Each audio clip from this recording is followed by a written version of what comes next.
No matter where you are along this curve, there comes a point where you can no longer ignore the gap between the life you could be living and the life you've settled for. This becomes more and more clear. This gap, it's not strictly a function of age. For every day of your life that you're not actively engaged in staying fit, eating well, and strengthening your body, this gap grows. The way I see it, you either choose a life of abundant strength and energy, or you're living in the gap, far beneath the quality of life you could be enjoying. Questions about whether you're living in the gap? Take this quick little survey and count and see how many of these you say yes to. A gradual weight gain, especially in those problem areas, around the waistline or in the hips. A noticeable drop in energy levels after lunch and in afternoons. Frequent cravings for snacks, sweets, or junk food. A disappointing or declining sex life, which is no fun at all. A reliance on coffee to get you going and more to keep you going.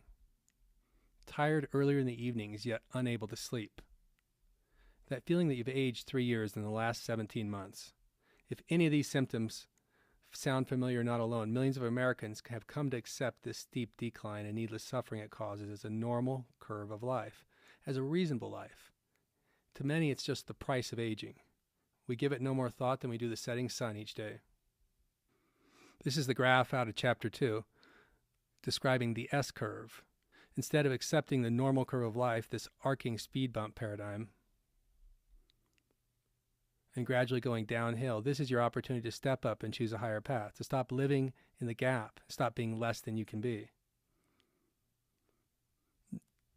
No matter where you are along the curve of life, you have the power to decide how you're going to live the day and for the rest of your life.